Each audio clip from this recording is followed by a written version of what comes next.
Okay, a little review here. Something that should be pretty familiar, and that's graphing exponential functions. Do me a favor in the notes here, change this f of x equals 2 to the x. So looking at this, anytime you graph these, some people, right, like to create a table of values. Where I'm going to choose x values from -2, -1, 0, 1, and 2. So what is 2 to the -2 going to be, right? If I look at that, that's the same as 1 over 2 to the second, which is 1/4. This would be 2 to -1, which is basically 1 over 2 to the first, which is 1/2. Then what is 2 to the 0 power? 1. 2 to the first power is 2. 2 to the second power is 4. So this gives me several ordered pairs that I can plot. So the first ordered pair is going to be -2, 1/4. So that's going to be really close to 0. Then -1, 1/2. I can guesstimate that pretty easily. Then 0, 1. It's going to be 1, 2, 2, 4. Oh. Now, even if I went to, say, 6, 2 to the, oh, sorry, not 6, let's say 4, it's going to be like 16, right? When I look at this, these exponential functions are functions that grow real quick, all right? But they do have asymptotes, right? So they approach a line, but they never cross it. So in this case, the x-axis actually acts as a asymptote there. Okay, so that would be that function there. This is called exponential growth. Okay, now the properties of exponential functions. First, the domain is a set of all real numbers, because this thing can go all the way to -infinity and all the way to +infinity. There are no x-intercepts, and there is one y-intercept. If you look at the x-intercept here, all right, this line will always get real close to the x-axis, but never cross it. And my y-intercept is right here at 0, 1. The x-axis is a horizontal asymptote, which means the function will approach it but never cross it. And f of x equals a to the x, where a is greater than 1, will be an increasing function and is 1 to 1. The graph of f contains a point 0, 1, 1a, and -1, 1 over a. Okay, so these are just little things, like if you read them, it might make sense. But through examples, I'll try and explain them a little more. So if you look here, what they do is they try to break this down to where those 3 ordered pairs come from. Now this is basically what we call the parent function. If we were to graph f of x equals 1/2 to the x. Now if I make the table here, I'm going to start with x, and I'm going to go -3, -2, -1, 0, 1, 2. When I plug these x values in, this is going to be 1/2 to the -3. But remember, to get rid of the negative exponents, I'm going to take the reciprocal of 1/2, which is 2, and I'm going to raise it to the positive third power, which gives me 8. So this ordered pair is -3, 8. So -3, 8. I'm going to do the next one, 1/2 to -2. Again, get rid of the negative exponent, so it's 2 to the second power, which is 4.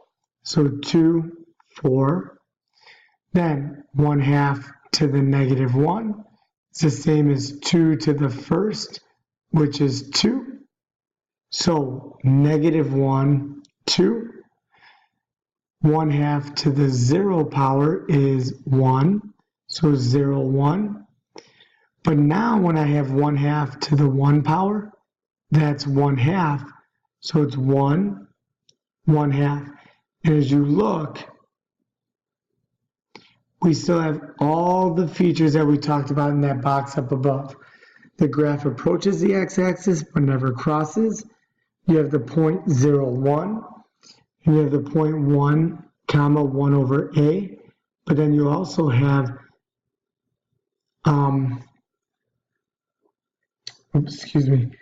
this here is now decreasing as you go from left to right.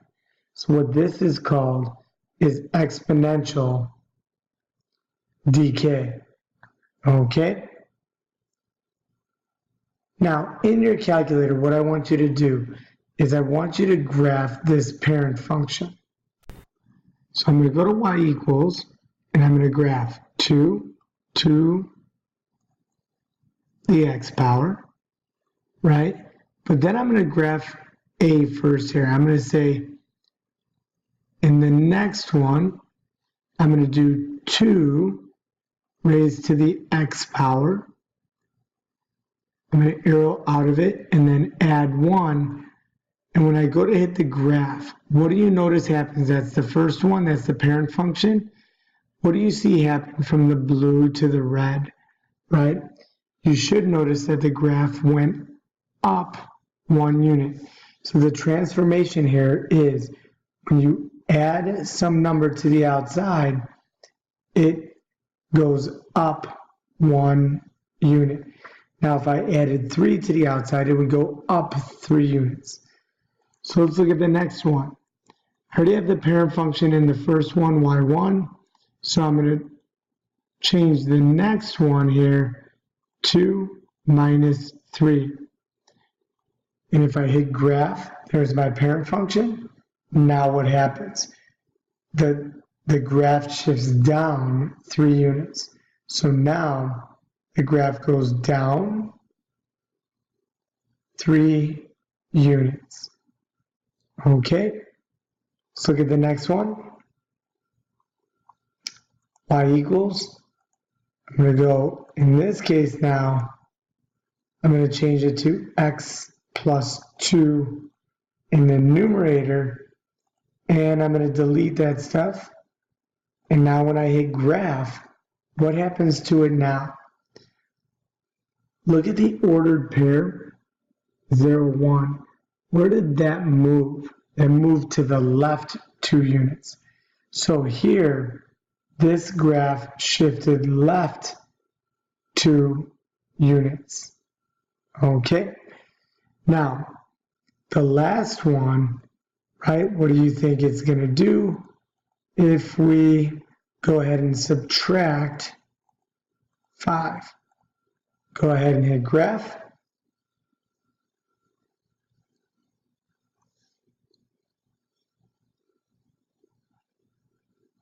And as you can see, this shifted over 5 units to the right. It went right 5 units. Now, that gives us, right, an idea that when we look at it, anytime we add number to the whole function, it goes up. If we subtract, it goes down. But if we add to the exponent, it will shift it left 2 units. And if I subtract 5 from the exponent, or if I subtract anything, it's going to move it right. Knowing these transformations will not only benefit you for this unit, but when we do get to graphing logarithmic functions, it will help you there also. So please make sure you understand when it moves up, when it moves down, left, and right. Okay, do the homework, and if you have questions, let me know.